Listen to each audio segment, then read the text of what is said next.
Hello for parents! Meron akong gustong i-share sa inyo na super excited ako and finally dumating na itong matagal kong hinihintay. Medyo matagal ko ito pinag-isipan pero sa tingin ko worth it naman kaya pinush ko na. So bumili ako nitong fruit dehydrator, meron siyang kasamang takip, meron din siyang kasamang 5 pan or 5 tray, and then meron siyang kasamang mga ziplock and then manual. Sa manual nandun yung kanyang instructions. And then, eto nga pala yung kanyang pinaka-machine, di ba? Ang aesthetic lang. So, sa mga gusto nito guys, lagay ko na lang sa may yellow basket, dito sa may taas ng pangalan ko. O kaya naman, click nyo yung link sa bio ko kasi nandun lang yung link yan. And, syempre, dahil super excited tayo, so, sinampulan ko na nga yan. Bumili ako ng isang chicken breast, ng 1/4 ng chicken liver na may kasamang chicken heart. Tapos, hinati ko lang siya ng super nipis. Mas maganda guys, na super nipis talaga yung pagka-slice sa mga meat para mas mabilis siyang ma-dehydrate and hindi na mag-consume ng super tagal na oras. And ayan, ang tip lang din na mabibigay ko sa inyo is gumamit kayo ng super fresh talaga na mga ingredients or na meat para pag ini-slice nyo, hindi siya parang nadudurog. Kasi pag luma na yung karne, mapapansin mo na parang nalulusaw or parang hindi maayos yung pagkakaslice kapag hindi fresh yung meat. And syempre, dapat matalim din yung kutsilyong gamit ninyo. So, ayan, yung machine niya nung ino-operate ko na nga. And comment na lang guys sa part 2 kasi parang hindi na kasya dito. So, ayun, comment sa part 2 and yung mga link netong dehydrator machine na to is lagay ko na lang sa may link ko. At dahil nag-request nga kayo ng part 2, so ito na yung part 2 ng ating homemade dog treats. So, ayan, yung chicken liver, yung mga chicken jerky na gagawin natin. So, sabihin ko na lang instruction sa next na video. So, ito nga pala siya gamitin guys. Pagkasaksak, pinutin nyo to. May button kasi dyan. Yan. Tapos, magsiset kayo ng temperature. Pero usually yan 65 kasi yung ginagamit ko pag sa meat. Tapos, ito yung oras. Yan. 6 hours. And then, pipinutin nyo ulit to. Para ma-set siya. So, ayan. Magra-run na yan. After 11 hours of dehydrating. Ito na nga yung outcome after 11 hours of dehydrating. So, hindi ko na napakita dyan yung chicken liver kasi nga, medyo makapal yung pagkakaslice ko and hindi pa talaga siya fully dehydrated nung time na to. So, nagdagdag pa ako ng another 3 hours para ma-dehydrate talaga siya ng fully. So, ito, ayan, super na siya, crunchy na siya after 11 hours of dehydrating. And, syempre, taste test sa aking mga fur babies. And, gustong-gusto nila, guys. Ayun, diba? So, link in bio sa mga may gusto or click yun na lang yun sa may yellow basket dyan para sa dehydrator. Yun lang. Gusto niyo bang matutong gumawa ng homemade treats for your fur babies? Or lalong-lalo na netong chicken jerky na homemade for your fur babies?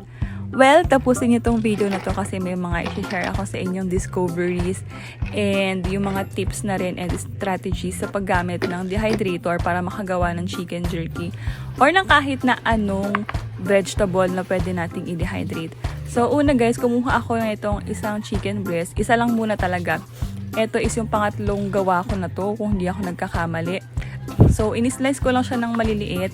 Una pala guys, frinozen ko muna siya for at least 3 hours. Hindi ko masyadong pinapatagal kasi nga magyayelo naman na siya ng bongga kapag ka super tagal na. And then, hati-hatiin nyo ng mas maninipis. Mas madali rin kasi siyang i-slice kapag ka na-frozen siya. Unlike pag yung fresh na fresh pa. And then, may nag-comment kasi dyan, try ko daw ng fruits or ng veggies. So, meron ako nakitang carrots, kalabasa, tsaka kamote sa ref. So, etong mga to is frinozen ko na din kasabay nung chicken. So, medyo mas matagal or medyo mas napatagal yung pagkaka-frozen nga sa kanila. Tapos, ayan, isinalang ko na. So, a total of 5 na trays nung ating dehydrator po yung aking na-consume. And, ayan, tinakpan ko na nga. So, i-prepare natin yung i-dehydrate. So, ang gagawin kong temperature is 65 degrees Celsius. So, 6 hours muna. After kasi guys ng 6 hours, another 6 hours ulit. Bale, 12 hours yung ginagawa kong pagde-dehydrate. Dito lang ha. Pero pag sa ibang meat, mas matagal.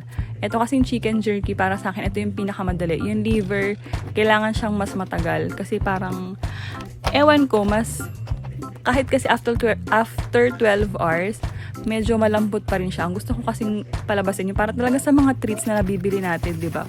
Kesa bumili tayo, hindi na siya ganun kahirap pala gawin. And since may mga nagtatanong din kung mahal daw ba mag-consume sa kuryente, guys, I don't think so. Hindi siya ganun kamahal. Alam nyo ba, yung bill namin nung last month, nung August, is nasa 500 plus lang. Opo, nasa 500 plus lang. Hindi ko na kasi makalkal yung aming bill ng kuryente nung August. Naitapon ata ni Papa. Pero, dito sa month of September, try ko sigurong ipakita sa inyo. By the way, sa 500 plus na yon, dun ko kasi ginagamit or dun ko isinasalang yung dehydrator na to. Maliban sa dehydrator, dun din nakasalang yung mga iba't ibang like charger namin, extensions, mga ganun lang naman dun. Walang ref, walang aircon na nakasaksak dun. So, ayun. So, ayan, may mga kasama ring ziplock pala dun sa dehydrator. Pero mas pinili kong ilagay dito sa may airtight na container kasi mas aesthetic. So, nasa may yellow basket lang din kung saan ko nabili yung dehydrator tsaka itong airtight na container. And syempre, patikimin ang mga bebeng yan. Tingnan nyo naman, gustong-gusto nila. Nasa link in bio din guys kung hindi nyo bet bumili sa TikTok shop. Meron din ako mga link for Shopee store na kung saan nyo pwedeng mabili yung mga dehydrator tsaka yung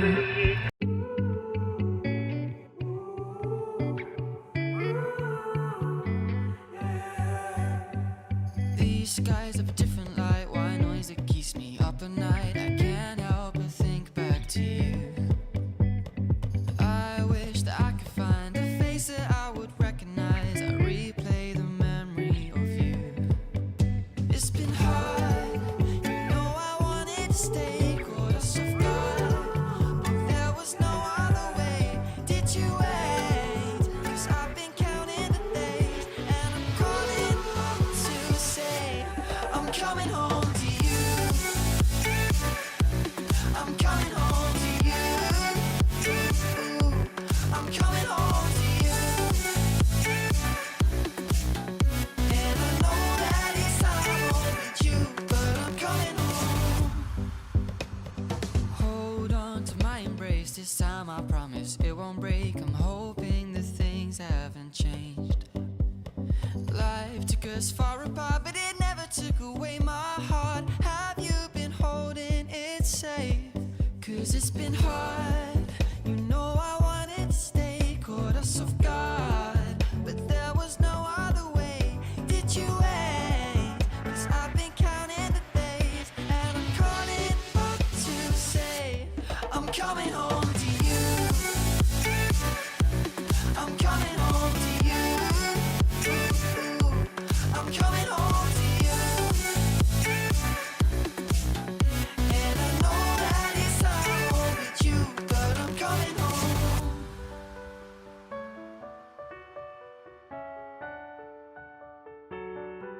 I'm coming home.